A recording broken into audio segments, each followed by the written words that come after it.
좋습니다. 이제 이 본문을 함께 읽으면서 우리가 살짝 구약의 지난 이야기들을 살짝 회상하셨을 수도 있으리라 또 생각이 듭니다.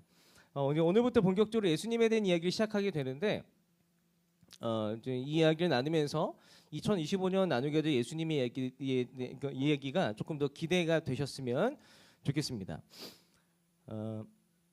제가 감기 걸려가지고 이렇게 소리 들어도 괜찮죠? 네, 괜찮으라고 저 생각하면 나누기 원합니다. 네.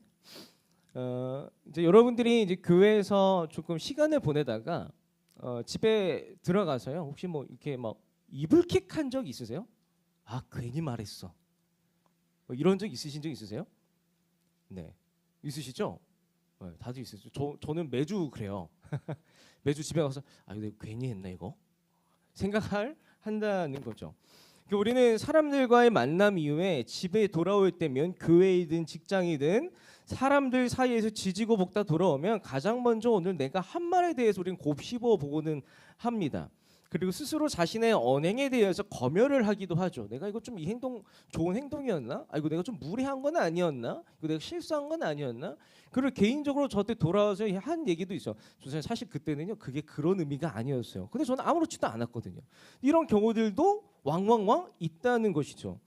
그만큼 우리는 이 삶에서 살아가는 순간에 나 자신을 드러낸다는 거에 대해서요 굉장한 많은 고민을 가지고 나의 의견을 표현한다는 거에 대해서 굉장히 많은 고민을 가지고 살아간다고 말할 수 있어요. 근데 이런 경우도 있습니다. 어떤 경우냐면 제가 어떤 한 친구와 이제 대화를 나눕니다. 근데 그 친구는 굉장히 조심스러운 경향이 있는 친구예요. 조심스러운 경향이 있는 친구여서 이제 얘기를 잘 안 한단 말이에요. 그래서 저도 이제 셀리더 짬이 오래됐으니까 이게 막 말 안 하는 사람들 정도의 이 인물을 트이게 하는 이 질문 스킬들이 저도 엄청 무궁무진하거든요.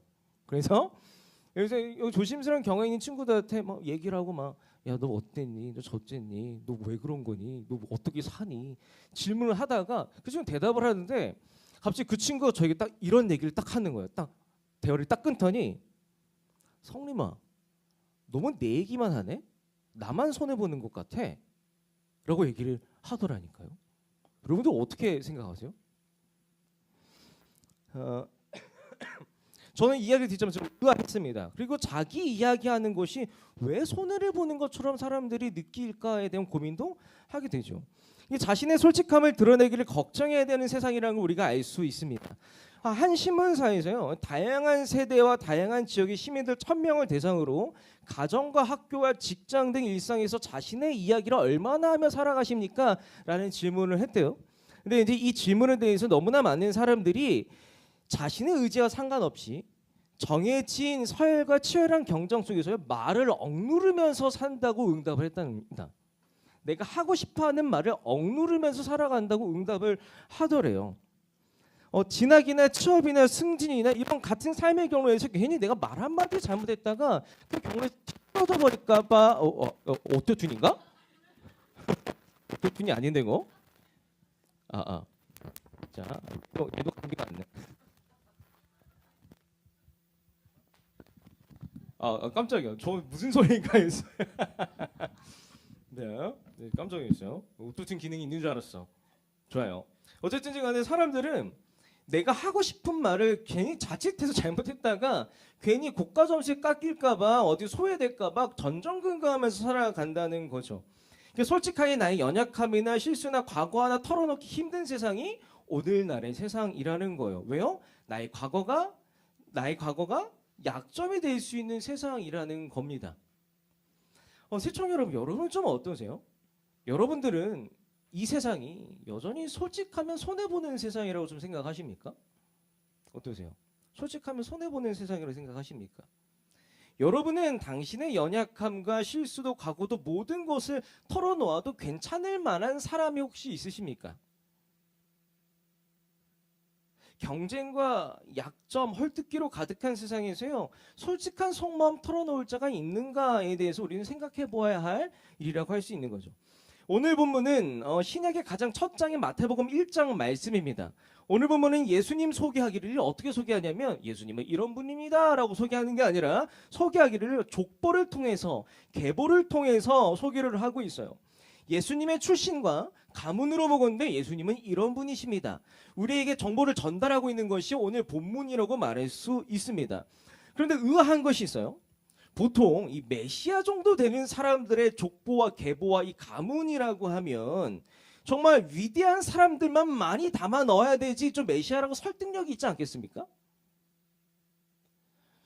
우리가 기다리고 있던 만물의 창조자이자 우주의 왕이라고 하는 사람들의 계보와 족보를 보여하면 그 왕이 진짜 대단한 사람, 슈퍼스타들만 있어야지 좀 설득력이 있지 않겠습니까? 그래서 그런 족보를 보고 와 이런 족보 보건데 이거 메시아라고 할 만하네 라고 할 수 있지 않겠어요?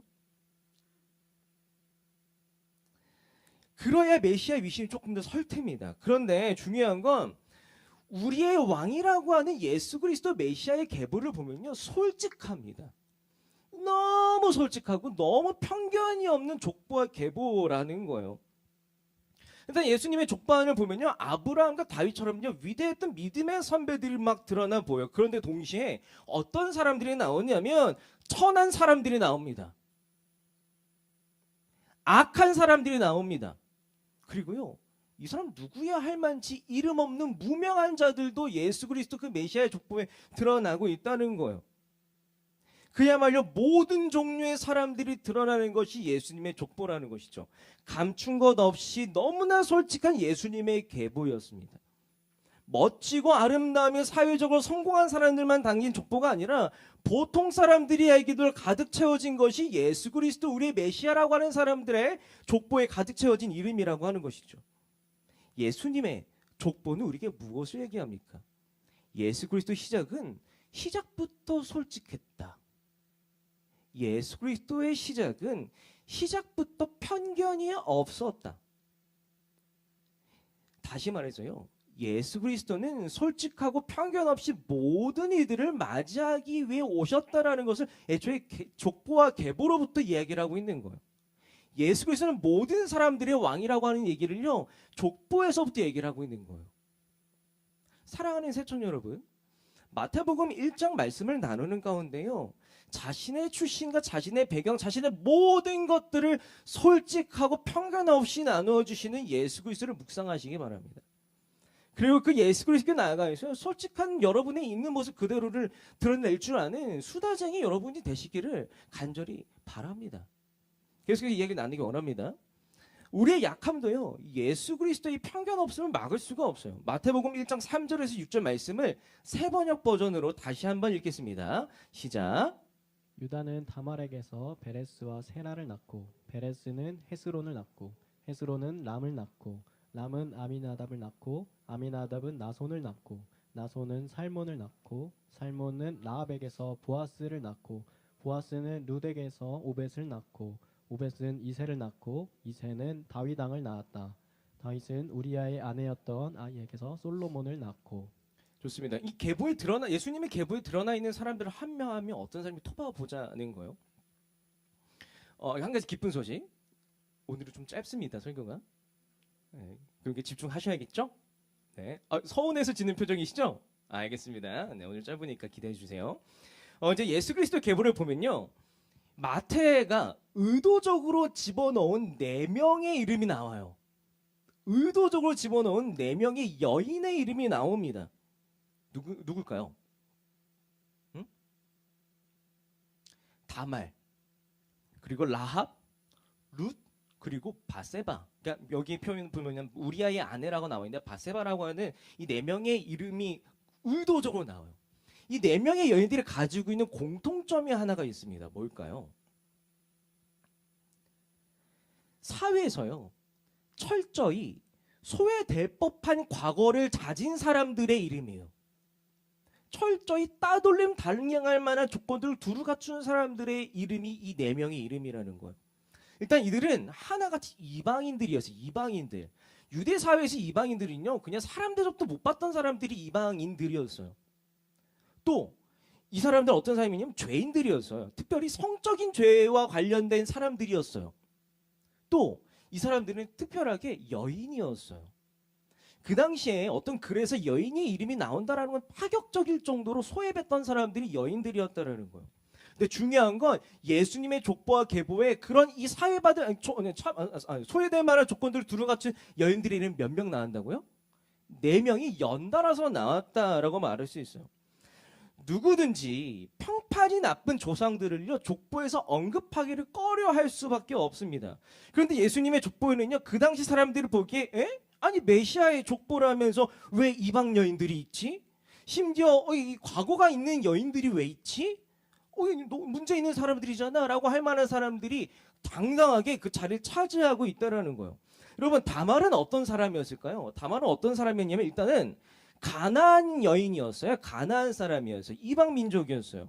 근데 이제 이 다말이 어떤 일을 벌이냐면 시아버지 유다, 그러니까 야곱의 아들 유다, 그러니까 시아버지였던 유다를 속여가지고 시아버지에게 자기의 몸을 판 사람이에요.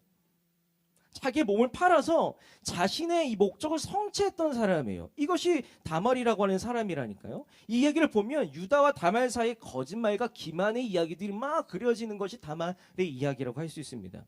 라합은 어떤 사람이었을까요? 라합도요 가나안 여인이었어요. 가나안 여인, 이방 여인이었습니다. 그리고 기생이기도 했어요. 룻은 또 어떤 사람이었습니까? 룻은요 모압이라고 하는 나라의 여인이었어요. 모압은 그 당시에 이스라엘 백성들과 대적 관계 있던 적국의 여인이라고 할 수 있습니다. 그럼 모압 여인이 룻이었다라는 거예요. 심지어 룻은 재혼한 자라고도 할 수 있습니다. 나아가서 바세바는 어떤 사람입니까? 바세바도요 헷이라고 하는 민족의 이방 여인이었어요. 근데 바세바는 다윗과 간음을 행한 여인이 바세바였습니다. 그리고 다윗으로 말미암아 남편이 죽게 하게 했던 여인이 바세바였습니다. 무엇보다도요 이 당시 여인들 여성들의 위치를 생각하면 족보의 명단에 여인들의 이름이 있는 것 자체가 파격적인 거였어요. 그렇다면 마태라고 하는 이 사람은 왜 굳이 메시아의 족보에 이 4명의 여인을 넣었을까요? 그냥 역사에 나와 있는 사람들이기 때문에 넣었을까요? 누가복음을 보면요 예수님의 또 다른 족보가 하나 나와요. 예수님의 또 다른 족보가 나오는데 누가복음 3장 23절에서 38절까지의 말씀을 제가 읽겠습니다. 제가 쭈쭈쭈쭈쭈쭈 읽는데 역시 여기 다말과 라합과 룻과 바세바가 나오는지 확인해 보시기 있으시면 저도 한번 손들어서 알려주세요. 네, 자 읽겠습니다. 예수께서 활동을 시작하실 때 그는 30살쯤이었다. 그는 사람들이 생각하기로는 요셉의 아들이었다.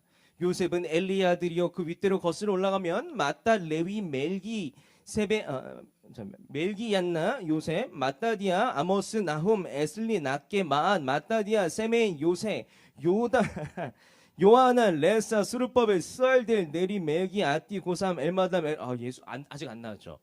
숨차긴 하네.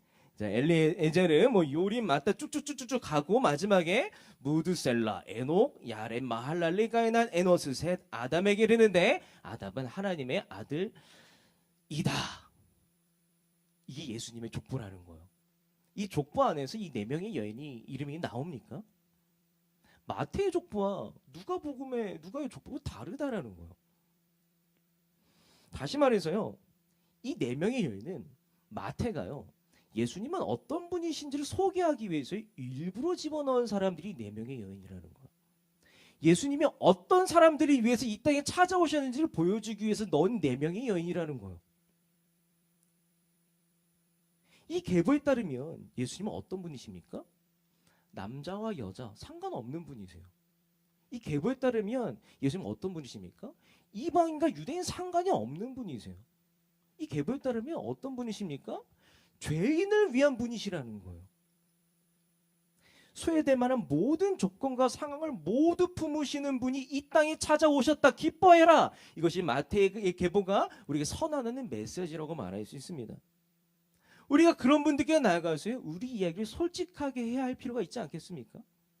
그럼 우리 새청 여러분, 예수 그리스도께 나아가서요 솔직하게 여러분의 소외된 삶을 털어놓는 여러분들이 되시기 바라요.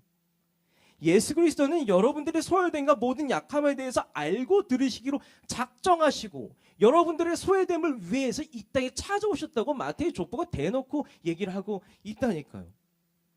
여러분들이 살다 보면요 여러분들 정말 위축되게 하는 일들이 얼마나 많은지 몰라요. 살다 보면 여러분들을 초라하게 하는 일들이 얼마나 많은지 몰라요. 여러분들을 억누르게 하는 일들이 얼마나 많은지 몰라요. 심지어 김성림 전도사에게까지 와서 말 못할 이야기들이 얼마나 많습니까? 그렇죠? 그런 애들 얼마나 많은지 몰라요. 그런데 예수 그리스도의 족보는 뭘 얘기합니까? 예수님은 애초에 여러분들 그런 삶에 관심을 가지고 작정하고 이 땅에 오셨다. 이것이 마태복음 계보의 의미라고 말할 수 있습니다. 그런 예수 그리스도께 나아가 솔직하게 고백하십시오. 그럼 여러분들의 삶에 자유함이 있을 것입니다. 왜냐하면요, 예수님이 약속하고 있기 때문이요. 로마서 8장 1절에서 2절 말씀을 제가 읽겠습니다. 그러므로 그리스도 예수 안에 있는 사람들은 정죄를 받지 않습니다. 언제든지 예수 그렇게 나아가서 이야기를 하세요. 수다쟁이가 되시기 바랍니다. 예수님의 족보 갖고 있는 또 다른 의미를 살펴보기 위해서 계속 좀 말씀을 나누기 원합니다. 우리의 악함도요, 예수 그리스도를 막을 수가 없어요. 마태복음 1장 7절에서 11절 말씀을 다시 한번 또 다 함께 읽겠습니다. 시작. 솔로몬은 르호보암을 낳고 르호보암은 아비야를 낳고 아비야는 아삽을 낳고 아삽은 여호사밧을 낳고 여호사밧은 요람을 낳고 요람은 우시야를 낳고 우시야는 요담을 낳고 요담은 아하스를 낳고 아하스는 히스기야를 낳고 히스기야는 므낫세를 낳고 므낫세는 아모스를 낳고 아모스는 요시야를 낳고 예루살렘 주민이 바빌론으로 끌려갈 무렵에 요시야는 여고냐와 그의 형제들을 낳았다. 아멘. 이 마태복음 1장의 예수 그리스도 계보를 보면요, 역시나 이 수많은 왕들이 드러나 보여요. 왜냐하면 예수 그리스도는 유다 왕국의 이 왕족 출신이라고도 말할 수, 유다 지파 출신이라고 말할 수 있기 때문에 수많은 왕들이 등장합니다. 다윗도 등장하고요, 솔로몬도 등장하고요, 요시아와 히스기야라고 하는 유다 왕국들의 훌륭한 네임드라고 할 수 있는 왕들이 막 드러나 보여. 보면요, 야, 요런 왕들의 후손이면은 이거 내가 믿고 신뢰할 만한 메시아라고 할 수 있겠다라고 할 수 있겠죠. 근데 중요한 건 또 이 계보에는요, 훌륭하고 대단한 왕들만 나오는 게 아니라는 거예요. 한번 구약 커리큘럼 회상해 볼까요? 솔로몬의 아들 르호보암 왕은 뭐가 문제였습니까? 악한 왕이었습니다. 뭐가 문제였냐면 이스라엘을요, 남왕국과 북왕국을 두 동강 낸 왕이 르호보암 왕이라는 거예요. 근데 그 왕이 메시아의 족보에 들어가 있었다. 그 후손들은 어떻습니까? 아비야라는 왕도 악한 왕으로 정평이 난 사람이었고, 요람이라는 왕도 악한 왕이었어요. 그리고 아하스 왕도요, 저는 이 유다 왕국 시기에 손꼽을 만한 악한 왕이라고 말할 수 있는데, 얼마나 악한 왕인지 열왕기하 16장 2, 3절을 이렇게 표현하고 있습니다. 제가 읽겠습니다. 아하스가 왕이 되었을 때 그의 나이는 20살이었다. 그는 예루살렘에서 16해 동안 다스렸다. 그러나 그는 주 하나님께서 보시기에 올바른 일을 하지 않았다. 그러니까 실패했다고 아예 평가를 하고 있는 거예요. 그는 그의 조상 다윗이 한 대로 하지 않았다. 오히려 그는 이스라엘의 왕들이 걸어간 길을 걸어갔고 자기의 아들을 불로 태워 제물로 바쳤다. 이것은 주님께서 이스라엘 자손을 보는 앞에서 쫓아내신 이방 민족의 역겨운 풍속을 본받은 행위였다. 아하스 왕은 어떤 왕이었냐면요, 하나님께서 제일 싫어하는 제사가 하나 있었어요. 뭐냐면 인신제사예요. 인신제사. 이방 민족들이 행했던 사람을 바치는 제사, 하나님의 형상을 훼손할 때를 훼손하는 제사, 이거 정말 제일 싫어하는 제사였는데 아하스 왕은 유다 왕이었음에도 불구하고 아들을 인신제사를 드렸다라는 거예요. 그런데 그런 아하스 왕조차도 누구의 계보에 있다고요? 예수 그리스도 메시아의 계보 안에 들어가 있다, 족보 안에 들어가 있다라는 거예요. 근데 여기서 끝이 아니에요. 유다 왕국 진짜 최악의 왕이 한 명 있었습니다. 므낫세라고 하는 왕이에요. 므낫세 왕. 그 므낫세 왕을 기점으로 그 유다 왕국이 망했다고 보시면 돼요. 근데 므낫세 왕의 이야기를 이렇게 얘기하고 있습니다. 역대하 33장 9절도 제가 읽겠습니다. 그런데 므낫세는 유다 백성과 예루살렘 주민을 꾀어서 악행을 저지르게 한 것이다. 그들이 저지른 악은 본래 이 땅에 살다가 이스라엘 자손이 보는 앞에서 주님께 멸망당한 그 여러 민족이 저지른 악보다 더욱 흉악하였다. 성경 뭐라고 하냐면, 야, 이 므낫세 얘는 이방인들보다 더한 놈인데? 라고 하고 있는 거예요. 얘는 이방 민족보다 더한 녀석인데? 라고 평가를 하고 있는 거예요. 그런 왕이, 이런 악한 왕들이, 감추고 싶은 사람들이, 감추고 싶은 과거들이 예수 그리스도 메시아의 족보 안에 솔직하게 들어가 있다라는 거예요. 너무나 솔직한 예수 그리스도의 계보가 아닙니까? 메시아의 계보인데 족보인데 엉망진창인 악인들이 막 그득그득 등장합니다. 숨기고 싶은 사람들이 막 그득그득 등장합니다. 이를테면 이런 거요. 이제 여러분들 집안에 막 친일파가 있다고 생각해 보세요. 친일파가 있는데 막 아들한테 나가서 야 우리 집안의 조상들 가운데 이런 분들 계시는데 이분 친일파였어 라고 이야기하고 싶으세요? 선뜻 가능합니까? 못한다라는 거예요. 근데 예수 그리스도의 계보는요, 와 우리 메시아 집안에는 우리 집이 이런 집안인데 여기 이거 악한 왕이었어 라고 소개를 하고 있는 거예요. 유대인들에게. 이게 어떻게 왜 이런 작업을 하고 있는가에 대한 고민이 필요하다는 거예요. 과연 무엇으로 인해서 예수님의 계보에 이 죄악된 과거 이야기들을 가리지 않았던 것이라고 할 수 있겠습니까? 예수님의 계보는요, 우리에게 예수님에 대해서 이렇게 소개하고 있기 때문이에요. 예수님은 유대인과 이방인 모두를 위해 오셨다.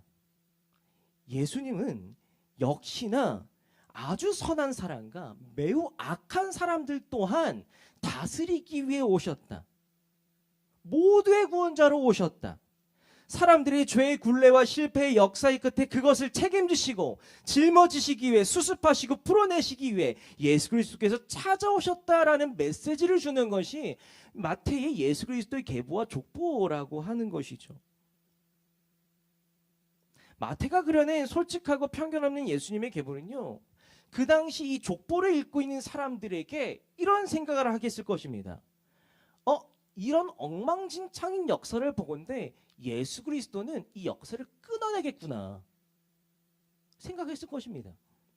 예수님은 모든 사람들을 구원자로 오셨겠구나. 예수님은 모든 사람의 구원자구나. 이것을 선언하고 깨달았을 것입니다. 그러면 새촌 여러분, 예수 그리스도께 나아가서요, 여러분의 죄악된 과거를 솔직하게 고백하시기 바랍니다. 예수님께 나아가서 우리의 과거를 솔직히 토로하는 일은 너무나 중요합니다. 여러분들이 솔직해지는 건 너무나 중요한 일입니다. 우리가 솔직하지 아니하면 무슨 일이 생기냐면 우리의 거짓된 과거, 죄악된 과거는요, 우리 안에 숨어 있어요. 그런 기생해 있어요. 어떤 사람들은 이 죄에 대해서 기생하는 습성이 있다고 얘기하고 있어요. 우리가 기생하는 습성은 기생충적인 죄악을 들춰내면 어떻게 됩니까? 끄집어내야 된다라는 거예요. 그런 의미에서 마태계보는 이 죄악된 역사를 훑으면서 솔직하게 훑으면서 우리의 죄악된 이 모든 것들을 솔직하게 고백하고 이거를 해결해 주실 거야 예수 그리스도를 제시하고 있다라는 겁니다. 예수님은요, 이 땅에 오신 이유는 우리가 엉망진창 흔들리는 죄악된 과거와 단절하고 예수 그리스도를 기점으로 새로운 목적과 새로운 삶을 살게 하고자 오셨다. 이것이 족보의 의미라고 할 수 있다는 것이죠. 그러므로 여러분들 삶 가운데 과거가 있으시다면, 숨기고 싶은 죄악이 있으시다면 저한테 얘기하세요가 아니라 저한테 이야기하지 못하시더라도 적어도 예수 그리스도 앞에 나아가서 솔직하게 말할 줄 아는 여러분들이 되셔야 합니다. 우리가 다른 사람들 앞에 나아가서 고백하지 못할지라도 예수님께 나아가 고백할 수 있어야 합니다. 이것이 예수 그리스도께서 우리 삶 가운데 우리 옆에 오신 이유이기 때문이지요. 그러므로 여러분의 삶에 솔직한 여러분이 되시기를 소원합니다. 그제서야 여러분의 새로운 삶을 시작할 수 있습니다. 마지막에 좀 나누기 원합니다. 우리의 모든 것 되신 예수님은요, 복 중에 복이세요. 마태복음 1장 1절 말씀을 다 함께 읽겠습니다. 시작. 아브라함의 자손이요 다윗의 자손인 예수 그리스도의 계보는 이러하다. 아멘. 예수님의 계보를 보면 또 다른 또 특별한 사람의 이름이 한 사람 등장해요. 누구냐면 아브라함이라는 이름이에요. 아브라함 이름.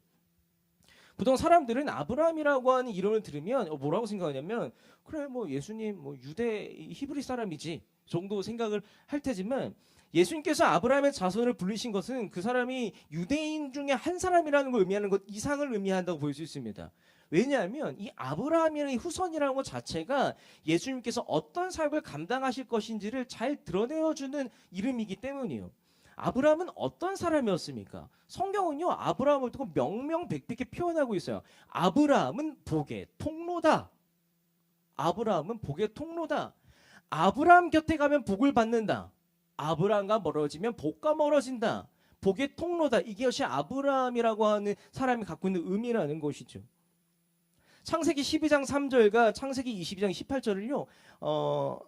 함께 읽기 원하는데 창세기 12장 3절을 여러분들이 먼저 한번 읽어주세요. 시작.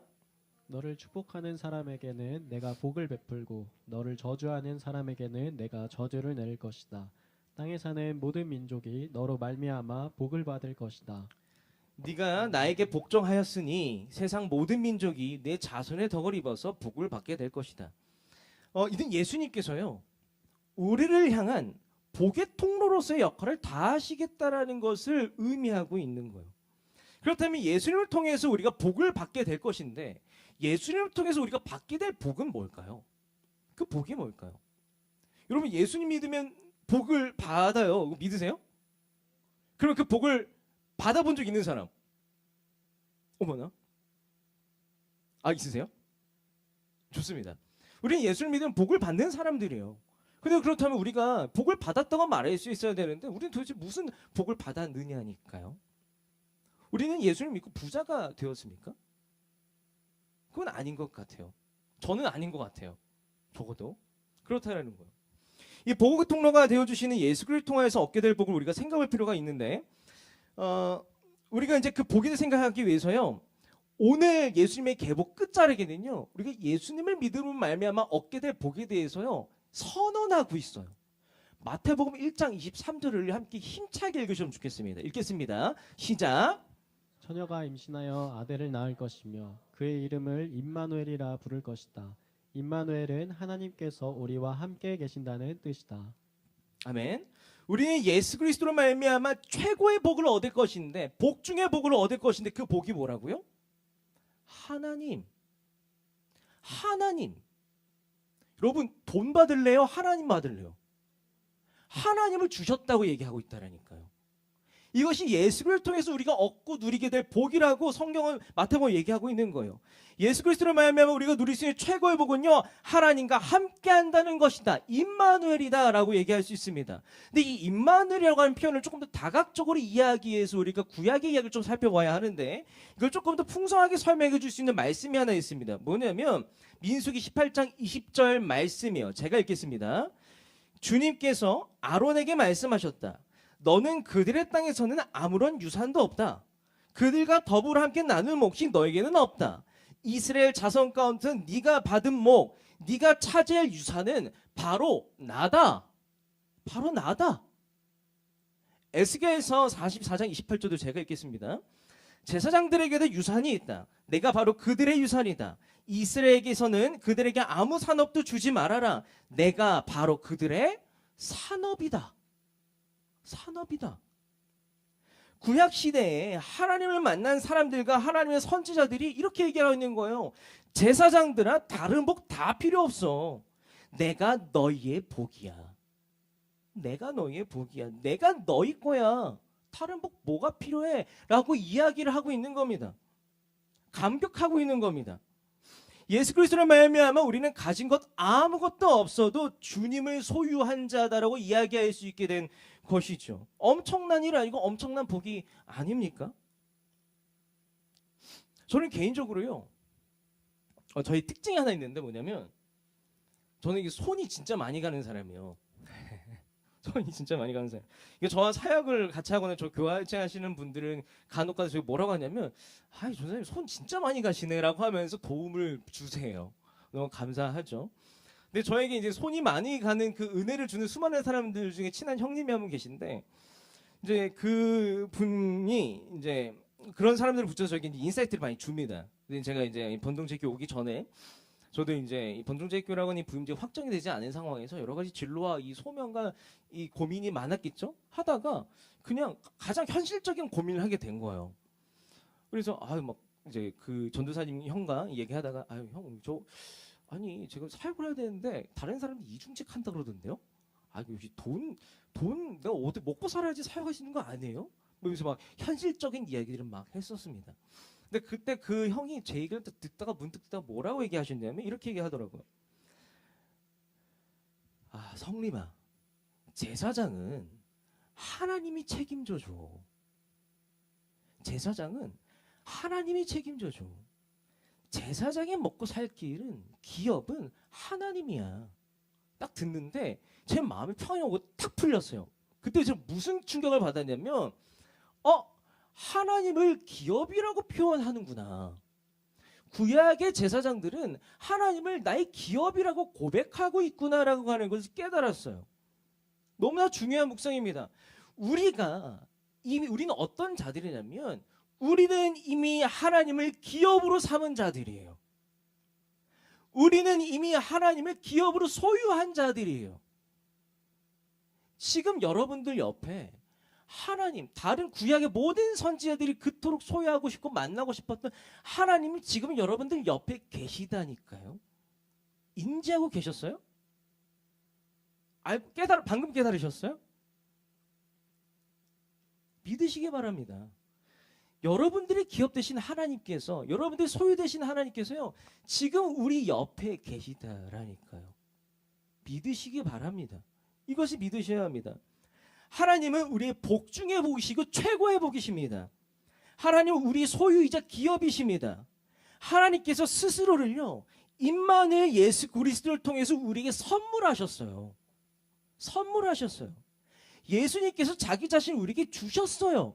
이것이 임마누엘, 하나님께서 우리와 함께 계시다. 마태에게 족보 끝에 나오는 감격에 찬 선언과 선포라고 할 수 있습니다. 그러므로 새청 여러분, 우리가 갖지 못한 것을 주목할 것이 아니라 우리가 이미 가지고 있는 것을 기억하시기 바랍니다. 우리가 갖지 못한 것을 갖고자 전전긍긍할 것이 아니라 우리가 이미 함께 있는 존재와 집중하시기 바랍니다. 돈은 없어도요, 예수 그리스도는 우리 옆에 계시거든요. 능력은 없어도요, 예수 그리스도께서 이미 우리의 기업이시고 소유가 되어 주시거든요. 가진 것이 아무것도 없어도요, 우리는 예수 그리스도로 말미암아 하나님을 소유한 자들이거든요. 그러므로 갖지 못한 것 갖고자 전전긍긍할 것이 아니라 이미 옆에 계신 복을요, 어떻게 누릴지를 가장 먼저 고민하시기 바랍니다. 내가 없는 돈을 가지고 이 돈을 가지고 어떻게 누리고 살지보다도요, 옆에 계신 정말 최고의 복과 어떻게 잘 누리고 행복하게 살지를 가장 먼저 고민하시기 바랍니다. 인간이 얼마나 완악한지 아세요? 제가 대학 시절 때 신학생이었으니까 돈이 없었어요. 그리고 믿음도 없었어요. 신학생이었지만 대학생 때. 그래서 그냥 이게 너무 힘드니까 제가 살면서 딱 한 번 복권을 사봤거든요. 로또 복권. 사람이 복권을 왜 사는지 알겠어. 믿음과 희망과 소망과 생기더라고요. 딱 사서 딱 보니까 월요일에 사는데 그 토요일날 발표하지 않아요? 딱 토요일날 딱 발표하면 딱 그 한 주간 내가 이 10억을 가지고, 만약에 10억이 당첨되면 이 10억을 가지고 어떻게 써야지를 상상하는데 이게 한 주가 쑥 지나가더라니까요. 제가 로또 복권 됐을까요? 됐으면 전 여기 없을 수도 있어요. 그렇죠? 안 됐다라는 거예요. 우리가 그런 거짓되고 허황된 것을 가지고도 행복하게 살 것을 꿈꾸고 고민하는데, 당장 우리 옆에 계신 예수 그리스도, 복 대신 예수 그리스도 옆에서 계신데 왜 예수님과 함께 행복할 꿈을 꾸지 않으시느냐는 거예요. 다시 한번 도전합니다.